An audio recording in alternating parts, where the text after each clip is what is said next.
Good morning, everyone, and welcome back to the Free Agent Podcast, where the discussion is all about free agency and taking control over your future. My guest today is Patti Mara out of Canada, and we were talking about weather warming up for spring a minute ago. I will have Patti take the center stage in a moment. The mission of my show is to share inspiring conversations with real people who took the leap into self-employment, business ownership, sometimes franchising, but definitely freedom. From corporate refugees and executives tired of the desk job to entrepreneurs and investors looking to share camaraderie and inspiration through their own business journey, my podcast aims a spotlight on real people who stepped into the unknown, took control of their destiny, and became their own boss. Patti has been the epitome of this through her career. And so thank you for joining me today, Patti. Absolute pleasure, Meg. I love that introduction. Yes, that's what we all want, is the freedom to set our own path. Yeah, and so what an interesting year it has been. Here we are in March of 2021.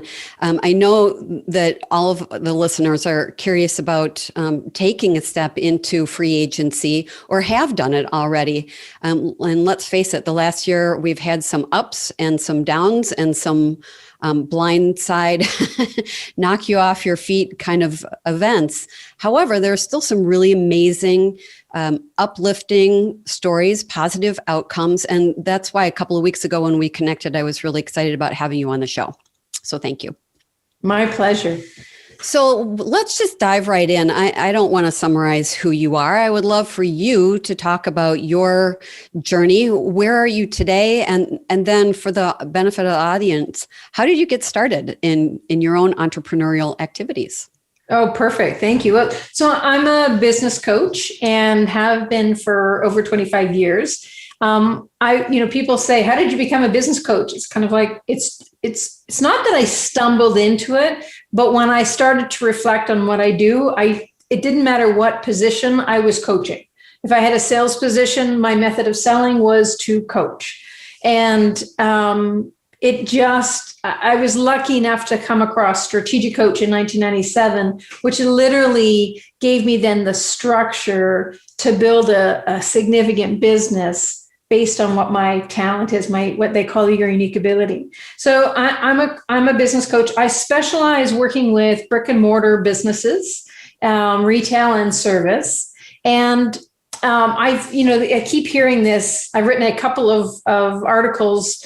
Brick and mortar is dead. I keep hearing brick and mortar is dead. And yet I think we're in a renaissance. I think that, these are community businesses. I think we're going to have, they're going to be more of a hub in the community. The challenge is that if they think they open their storefront and people are just going to walk in, what we used to think of as brick and mortar and the advantage, there's no such thing as solely, you have to have an online presence, but your hub is still your local community. So that's been my focus, helping brick and mortar businesses shift their thinking to a customer-centric, solution-based business model, train their team for how to think about the business and their role. I like to say, their role to be heroes and the brand ambassadors of the company, and really position for success. So that's what I do now. Interestingly, how did I start? Really, I got off on this path because when I graduated university in 1989, we were in a recession. And it was at the start of the impact of microtechnology on corporate structure. I remember graduating and the headline in the newspaper was IBM laying off middle managers for the first time in its corporate history. There was a whole layer of corporate structure that shifted and no one was hiring. Yeah. So I had to kind of stumble along and find my way. And which leads me to your ebook. And remind me what the title is. I don't want to mess it up. Oh, sure. Well, there's been a number of them. The one I think we were talking about was Never Waste a Crisis, which is pulling off of Winston Churchill says, never let a good crisis go to waste. It's so true. And so as we have, you and I navigated that working world crisis right after college about the same time, but here we are now a year into the pandemic. I think it's been absolutely a phenomenal experience, a year of new initiatives and enlightenment and pivots and adaptations. What are some of the big takeaways or the big offerings that you are recommending to your clientele to seize these new opportunities? I love that mindset because I really and truly, it's almost like the impact of the pandemic. And I always preface this with, I'm not talking about the health and emotional impact. It's been a challenging year. Absolutely. But the business impact, I think, has been a huge opportunity. I follow Peter Diamandis and his book Abundance and Bold and The Future's Faster Than You Think. And he's talking about how technology is shifting us to an economy of abundance rather than scarcity. And it's almost like an impact of crisis is crisis interrupts all patterns. And so we tend to hold on to what we know as if that's the way to do things. And the pandemic has interrupted all of that. So we're in redesign mode. We are in. And so the gift, if you will, I wrote a blog post at the beginning of this year. The gift of 2020 was the death of infrastructure. Yeah. The challenge of 2020 was the death of infrastructure, but the gift, it's like we're future forwarding our business. There was an article in the New York Times. The president of Shopify said, and Shopify is software for brick and mortar businesses to add online ordering.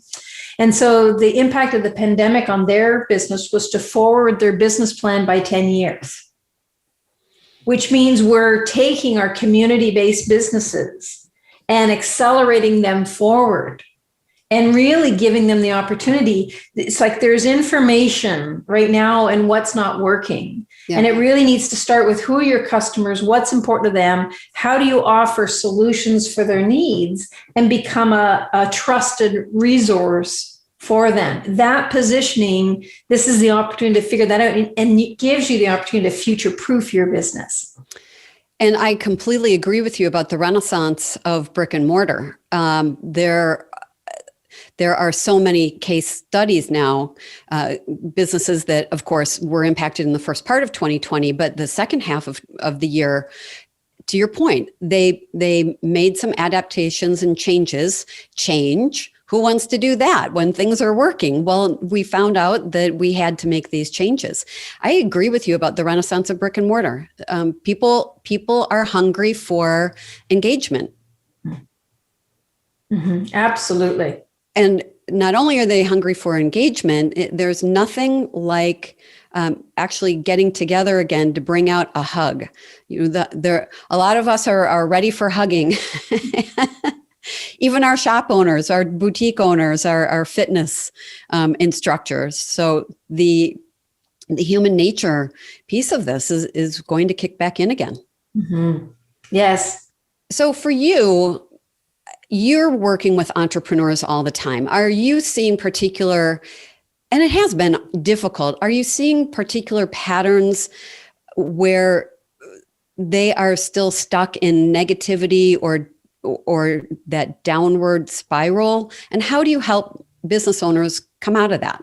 Yeah, I think the big danger that I've seen are companies that are hunkering down. They just have to get through this.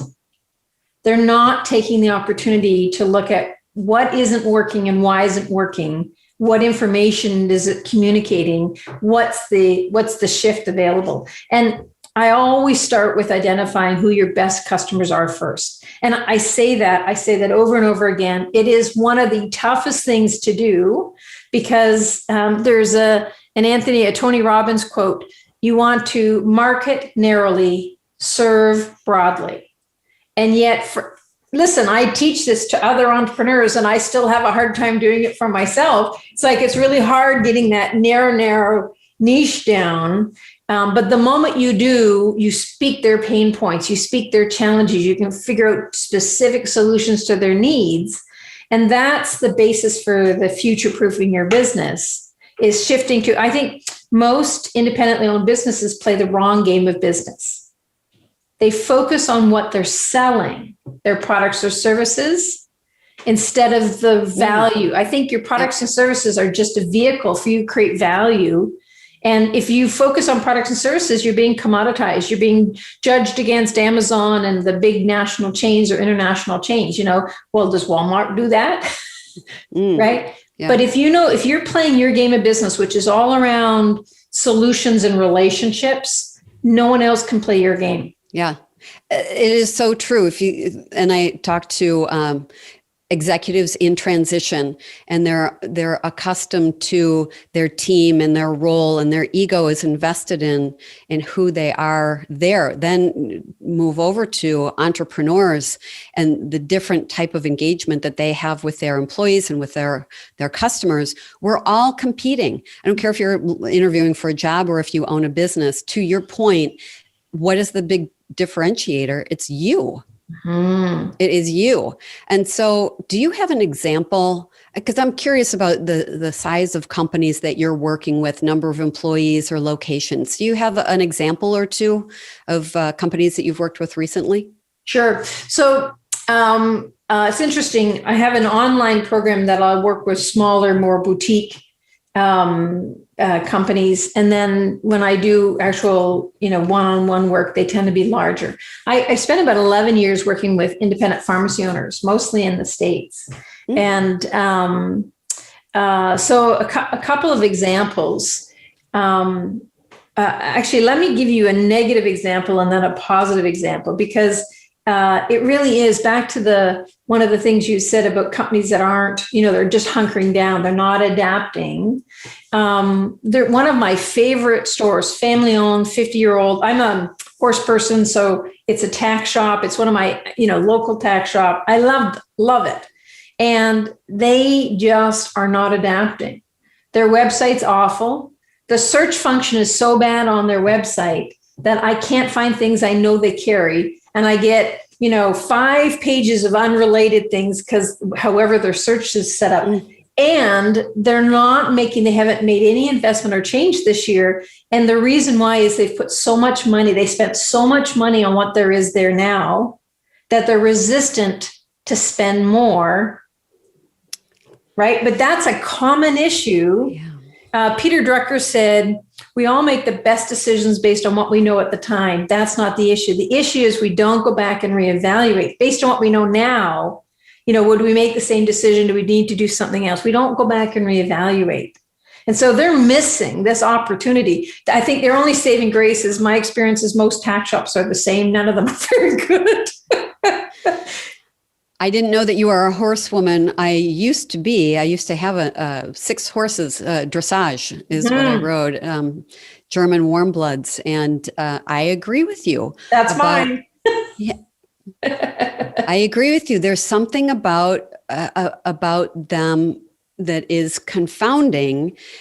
Well, so tell the positive story, because I think more of the listeners are not horse people, and maybe they can't relate to that particular example, but it is true about change. So relative to adapting, give us the positive. So another entrepreneur I know, she probably launched her boutique pet food business and high-end pet food business about 18 months before the pandemic shut down. And they were growing. She was doing all the right things, active on social media, active in all the local BIA, in the farmers market, in the community.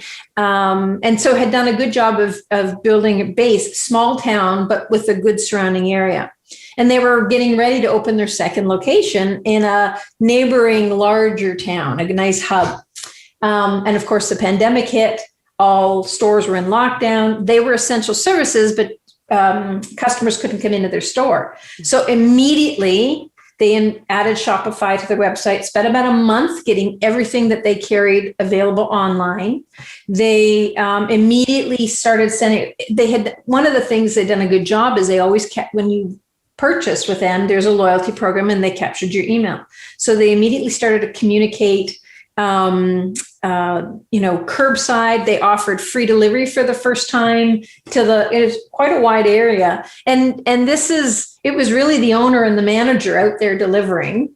And online, they offered online ordering, phone in orders, and they would also ship. So immediately there was an adjustment, immediate communication, and they were paying attention to what people's concerns were. And the concerns were supply.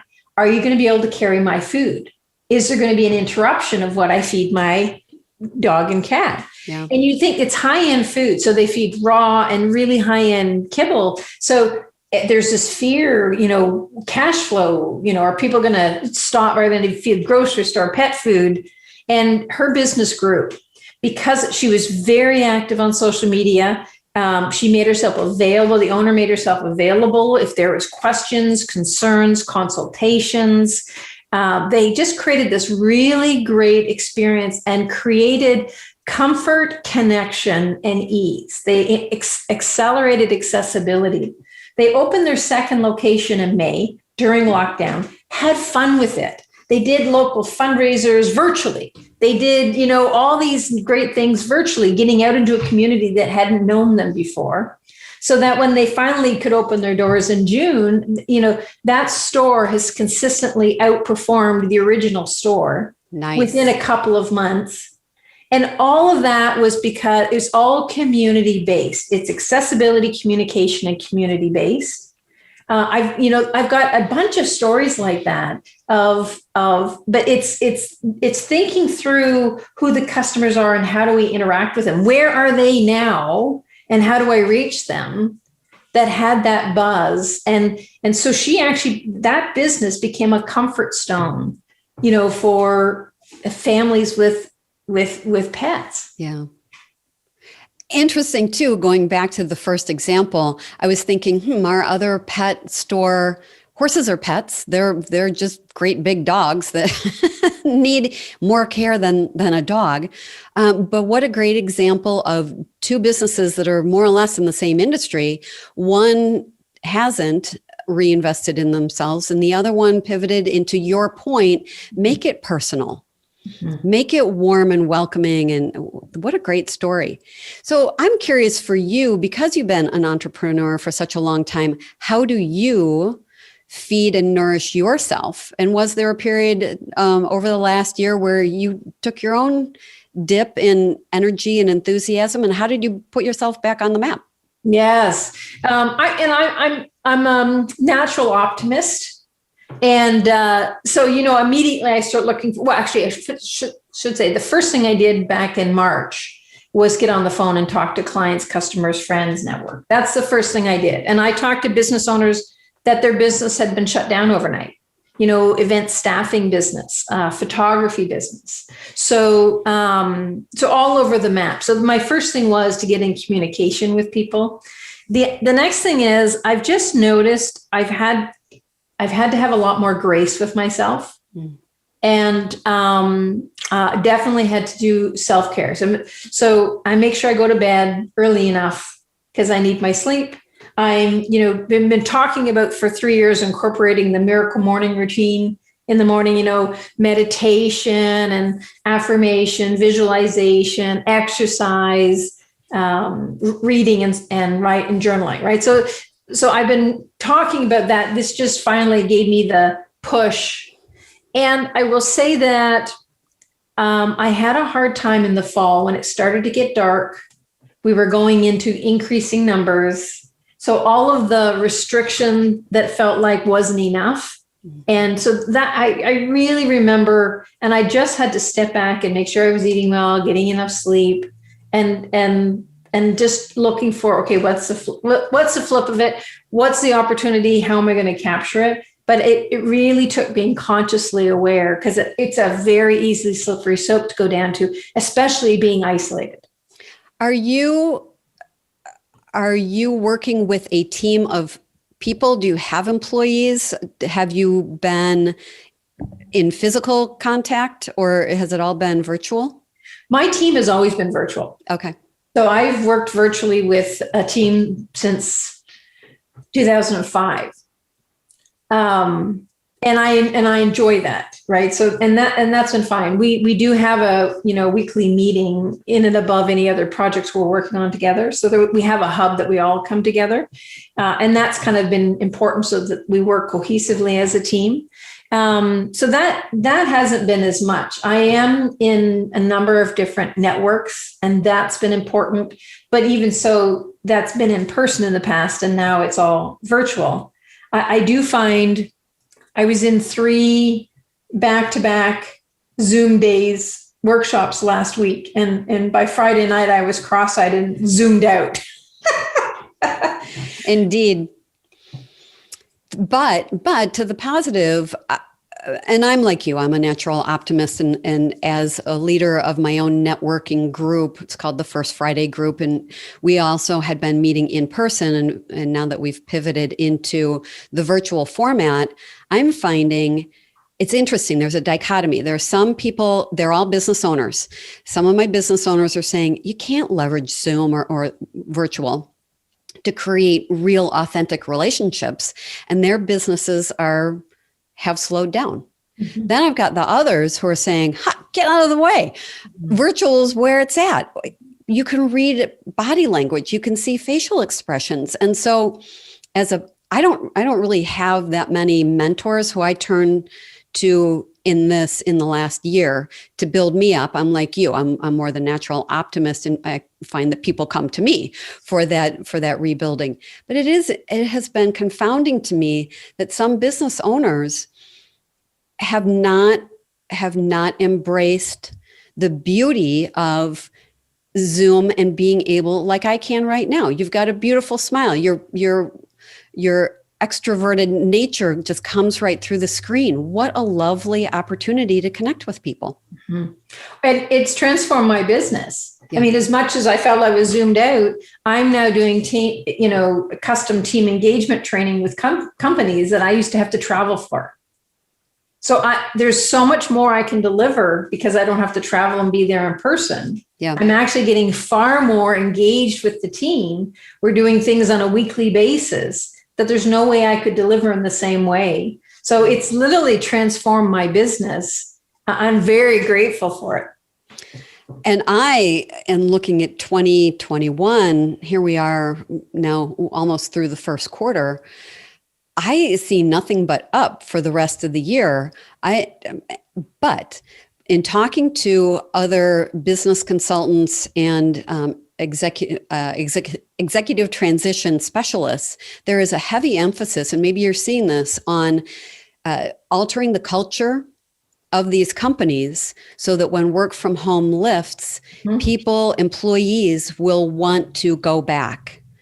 But there's a lot of talk about the water cooler problem and the office politics and glass ceilings and other challenges. Are you working with your clientele on some of those topics?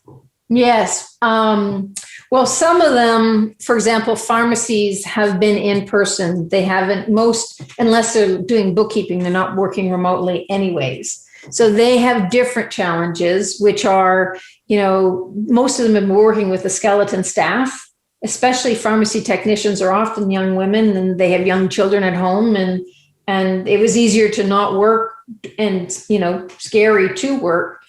So a lot of them are working with skeleton staff, and they're tired. Yeah. So it's just a different conversation. But I agree. I think, all culture, again, I actually think we're going to reflect back on 2021 as one of the most important years for positioning our business for success. So how we position what we offer in the marketplace, but also that culture, what you were talking about. What is a performance culture? What are your core values? How does that need to be structured? How do you set your team up to win? What are those key components? Because again, there's a redesign happening. There are going to be some teams that need to be in the office. There are going to be some teams that can work remote, and there might be a combination, or maybe it's shared time. But we're in a redesign year. And I think this is going to I think we'll look back on this year as the companies that really use the current challenge and crisis to reframe, reimagine their business externally and internally. are going to be the ones who future-proof their businesses, and the ones that don't will be left behind. Yeah, if you're not paying attention to what your competition is doing, if you're not upping your game, and just like the last year when things were shut down, the number of people I'm working with who doubled down on investing in themselves, in their website, new photography, new verbiage and language, and acknowledging that this pandemic has been problematic. It has been for everyone, but to really position for growth, to your point, it's not so much what is the widget, the product or service, but how do you engage with your clientele, your customer? Mm-hmm. Make sure that you're getting more of those dollars than your competitors are. Is there anything that I haven't asked you that in preparation for today you really wanted to talk about? Well, actually, it's been a pretty good, rich discussion. One thing, probably two things come to mind. One is I've been reading so many articles that are predicting the combination of having more people vaccinated, having the numbers go down, and then the incentive packages that are going out. The combination of both is they're predicting a boom economy by the end of this year. So how do we position for that? To your point, I've read a number of articles about the number of new businesses started or registered starting last fall. I mean, there's been a dramatic increase of people taking that free agent plunge and being the author of your future, really taking charge of that, which is challenging and an opportunity, but this is the time. And we have so many resources. You can find experts on Upwork. You can hire someone part-time. You can work virtually. You can, everything's in the cloud where you used to have physical servers. There's so many resources at such a low cost to really figure out how do you position your value in your market. It is so true about the number of business startups, whether they're independent or franchise. I can tell you that in the work that I do, my franchise companies are so overwhelmed with organic interest. People like there's no boss over here looking over your shoulder, work from home. People are going to the internet and looking into a side hustle, which is walking around money.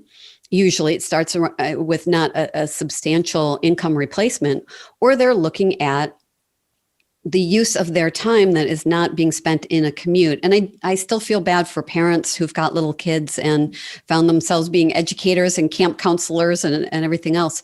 But this boom is just tremendous. And absolutely, it can be done in conjunction with a job. And that's why having someone like you or another resource as a coach or a mentor will enable people to balance.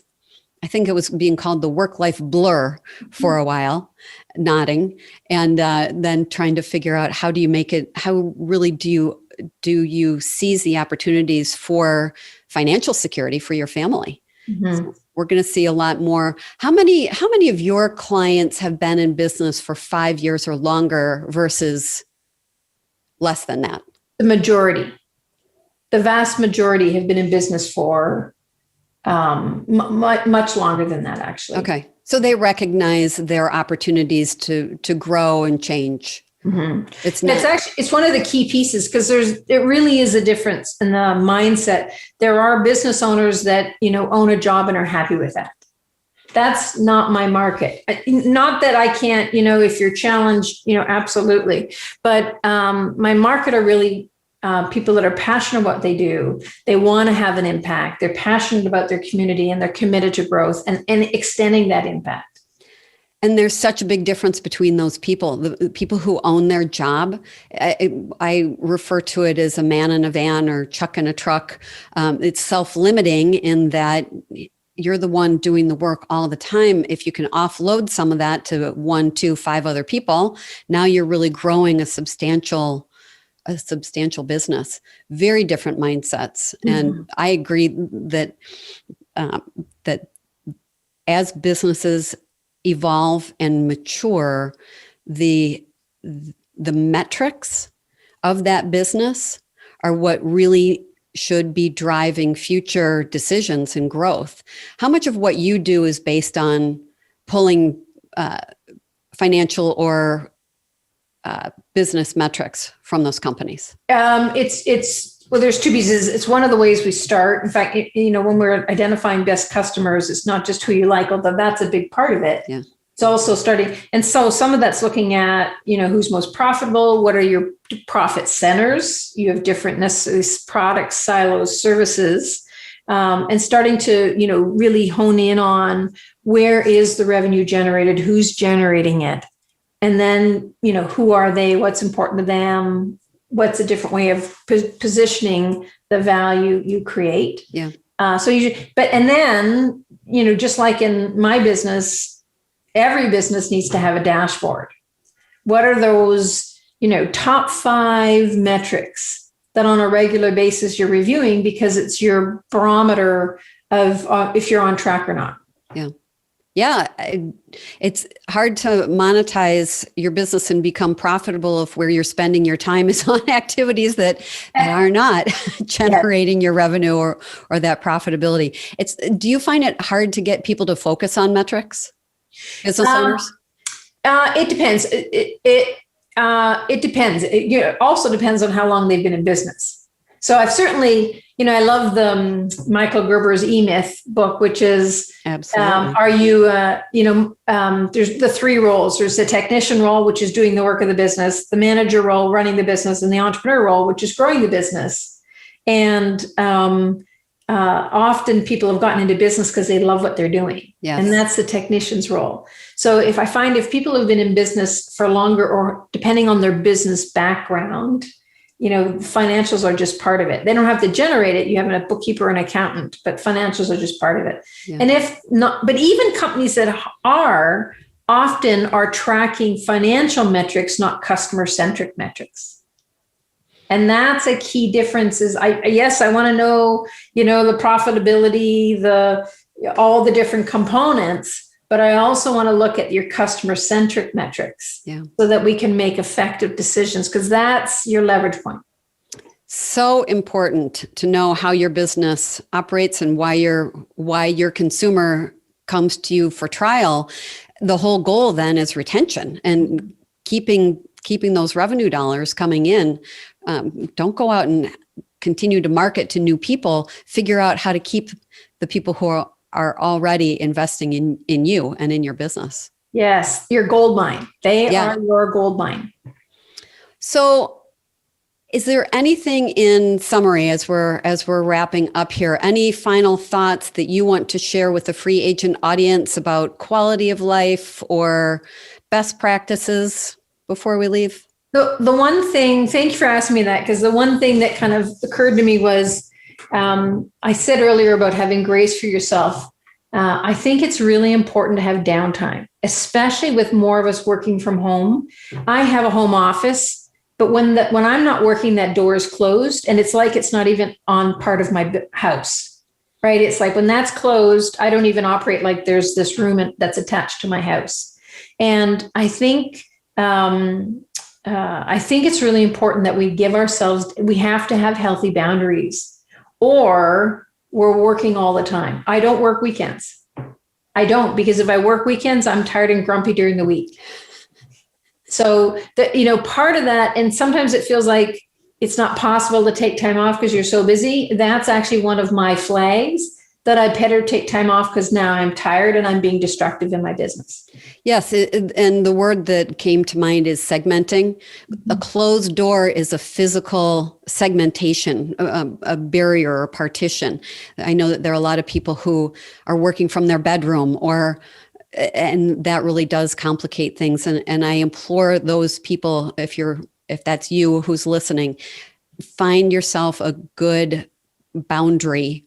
If you work in a studio, live in a studio, still give yourself the grace to walk away. Otherwise, you're going to be working even when you're not working, and that's just negative. That's not a healthy outlet. Mm-hmm. Absolutely, it costs you your creativity. It does. It does. Well, this has been awesome. And I would love to have you on again another time because you have your finger on the pulse of small business. And I agree about brick and mortar. So we should connect again later on this year and talk about what we're seeing in the resurgence of in-person business in those brick and mortars. In the meantime, if someone wanted to get a hold of you, Patti, what is the best way for them to find you?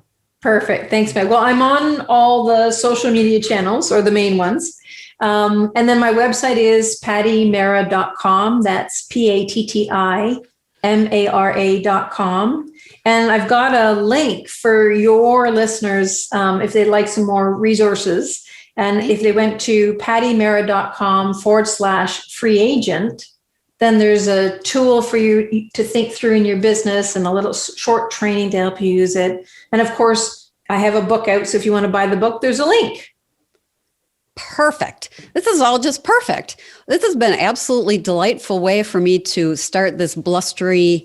It feels like fall. I guess it feels like spring, but this has been this conversation is like spring. And I love the fact that you're a horsewoman. I didn't know that. We'll have to have more conversations about that the next time that we meet. But for now, thank you for joining. And I look forward to our next conversation. Thank you, Meg. An absolute pleasure.